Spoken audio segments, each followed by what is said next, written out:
पद को ऐसे किसी दोष कारण से अस्वीकार नहीं करेगा जो कि मूलभूत प्रकृति का न हो। इसके बाद है,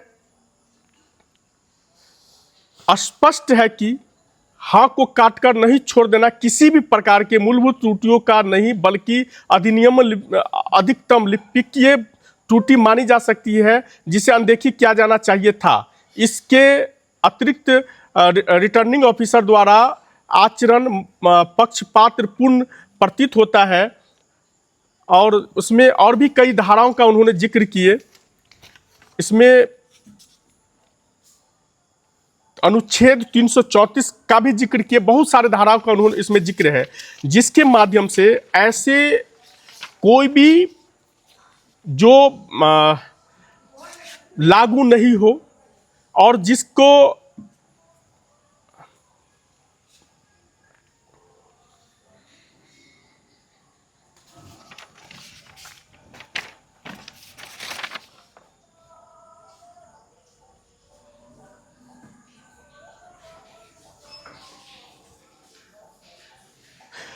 ऐसे किसी भी नामांकन पत्र में जो मूलभूत प्रकृति का न हो उसे अंदाज किया जाना चाहिए। इसके लिए बहुत सारा एक्ट है और मैं बता दूं जो इन रिटर्निंग ऑफिसर के द्वारा जिस तरह से पक्षपात तरह का जो रवैया अपनाया गया, उनके मैं बता दूं मधुबनी एक सुंदर मधुबनी, बेहतरीन मधुबनी, यहाँ पे सबों को एक मधुबनी के प्रति अपना एक समर्पण है और जिस तरह से 50% से अधिक लोगों का नामांकन को निरस्त कर दिया गया, क्या एक सोचनीय विषय नहीं है?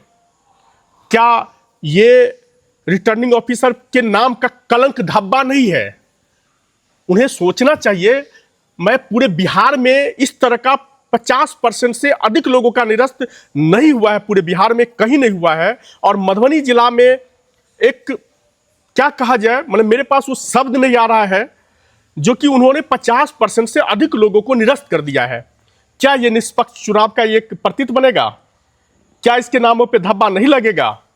क्या ये किन्हीं को इनके हेल्प डेस्क कर्मी ने जब कई जगह चेकलिस्ट चेक किया जाता है तब जाके अंदर जाया जाता है, उसमें लंबा समय लोगों ने लगाते हैं, तो क्या उनके कर्मी उनको कोई भी जो 11 कैंडिडेट यानी 50% से ज़्यादा कैंडिडेटों को उन्होंने निरस्त किया, तो क्या उनके हेल्प डेस्क कर्मी किस लिए बैठे हुए थे वो उनको नहीं बता सकते थे? तो ये हमारे संभावनाओं से मधुबनी जो भरे पड़े हैं उसको ठेस पहुंचाने के लिए इस तरह का आरोप का ये रवैया बहुत ही निंदनीय है।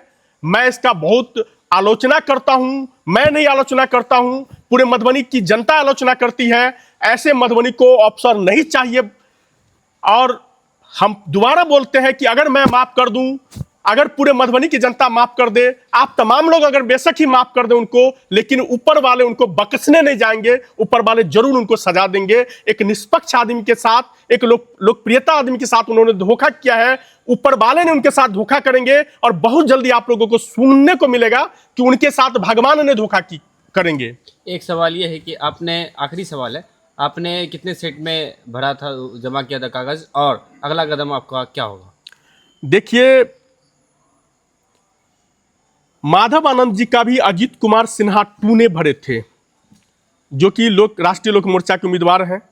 मेरा भी पत्र अजीत कुमार सिन्हा 2 ने ही भरा था। और एक ऐसे व्यक्ति जो पंडोल के जिला परिषद हैं, गुड्डू कुमार सिंह, पूरा नाम उनका क्या है, तो उन्होंने भी अजीत कुमार सिन्हा के द्वारा ही भराया गया था और सारे पेपर एक ही तरह के भरे थे। बाद में भी मैं अवलोकन किया हूं। यानी हमारा भी वो जो गुड्डू सिंह है, सरोज सिंह जिला परिषद अभी है, उनका भी पेपर और माधव आनंद जी का पेपर और हो सकता है कई लोगों का पेपर अजीत कुमार सिन्हा 2 ने ही भरे थे। तो इनके आरओ ऑफिसर के साथ क्या ऐसा मजबूरी आ गई? हमारे एसडीओ साहब हैं, सम्मानित एसडीओ साहब हैं चंदन कुमार झा जी को क्या मजबूरी आ गई कि एक ही एडवोकेट के साथ भरा हुआ फॉर्म को एक आदमी को सेलेक्ट करते हैं और 2 आदमी को रिजेक्ट करते हैं?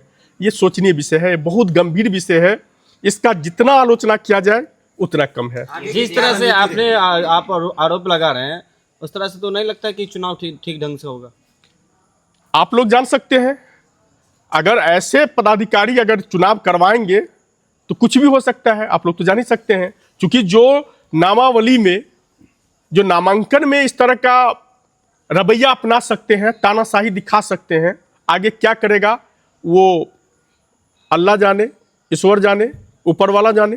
जो भी फॉर्म आपने भी भरा, माधव आनंद भी भरा, जी। वही एडवोकेट उन्हीं का फाइल कर रहे थे, जी, जी। आपका भी किया, लेकिन सेम कॉलम आप दोनों के उसमें था, लेकिन आपका रिजेक्ट हुआ और उनका एक्सेप्ट हुआ। और इतना ही नहीं, हरलाखी के सुधांशु शेखर का भी ऐसा ही भरा हुआ है जैसा मेरे भरा हुआ है। आप उसको वेबसाइट पे जाके चेक कर सकते हैं। अगला कदम क्या है आपका, चलिए बताइए।